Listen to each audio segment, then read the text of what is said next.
Hey guys, how you doing? Chris Rod, Sun City Lawn Care. Oh, freaking hair is driving me nuts. Time for a haircut. Lawn season, it's that time of the year. Time to also cut the hair, dude. Today, what we're talking about is we're going to be simply scalping the lawn, okay? So the real question is, when do you know when to scalp your lawn, okay? If you've got Bermuda grass, that's what we're talking about. Bermuda grass, southern lawns, St. Augustine, Centipede, Georgia, you're not going to scalp, but your Bermuda lawn, when do you scalp it, okay? Normally, you're going to wait until you start to see, right now, your Bermuda lawn should be brown, okay?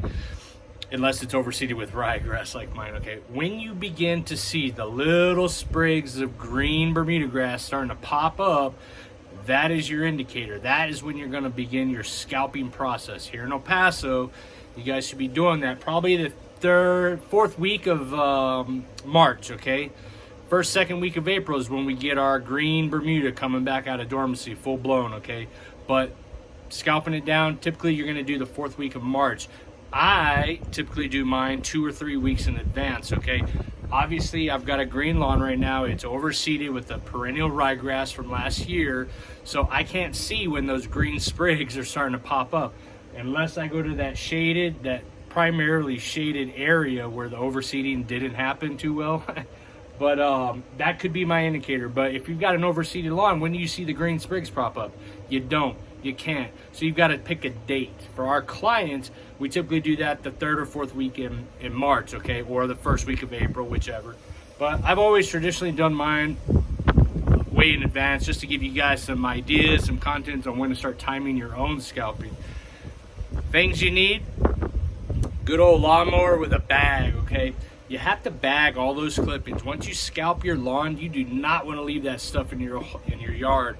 It's just going to increase your thatch layer. You're not going to get the sunlight penetration down to the soil, nor you're going to get that sunlight down to your crowns of your grass to start heating things up and kicking the lawn care season off. So you need a lawnmower that's got a bag, and you need a lawnmower that's going to be able to get down to that 1/2 inch, 3/4 inch mark, okay?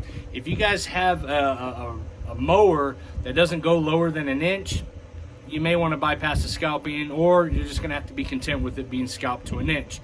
I'm going to be using my Lawn Boy because it drops down to I believe it's the 1/2 inch cut, okay?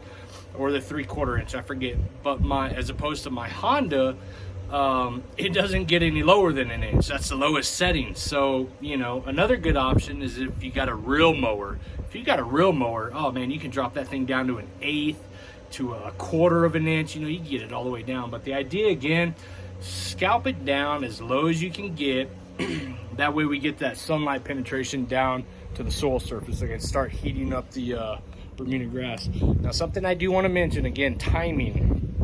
Okay, a week ago, I put down some humichar, okay? That's the humic acid and the biochar combination. And I'm over here just doing some quick inspecting, and I come across, it might be hard for you guys to see. Look at that. Okay, the biochar that's in here is still, I can still find some of the granulars, okay? But when I pinch it, it turns into dust. Okay? I haven't seen any of the fertilizer I put down, but is it a problem? Is it a waste of product? However you want to look at it. I could always apply some more, no big deal. I do regular applications of biochar anyways, so I'm not too concerned with it. Now, if you just put down a fertilizer, you may want to wait a week before so that you can water that product in. Otherwise, as you're mowing and you're scalping, you're going to be bagging all that product that you put in your lawn. You're going to be bagging it and throwing it away, which is what you want to try to avoid if you're trying to conserve product, okay? But in my case, I got it down a week ago. It's been watered in. Biochar still residing on the soil surface a little bit, but I can always do a reapplication about that. I'm not of the biochar and humichar combination. I'm not too concerned, but you guys just watch how I do this a little bit. Equipment you need besides the lawnmower: face mask. If you got allergies, face mask. And a good pair of glasses too, because this stuff gets everywhere. But it's going to be interesting this year because I've got the overseeded rye, so it may not be all that dusty, but I'm going to get a lot of green out of this. And all this is going to go right into my compost pile anyway, so this is how I do it, guys.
All right, so that's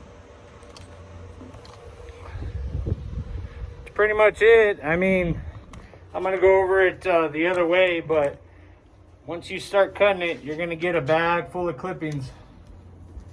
Just compost them. I don't know if you could tell also, but when I got to that brown area, it started to kick up more. And I think it's more or less because I don't have any ryegrass growing over there. So if your Bermuda is all brown and it's really tall, you're gonna get a lot of material. It's very important. Bag, haul it off, and then after that, just wait for your lawn to green up, and just enjoy the show. Enjoy your backyard, guys. Take it easy. Sun City Lawn Care. Bye.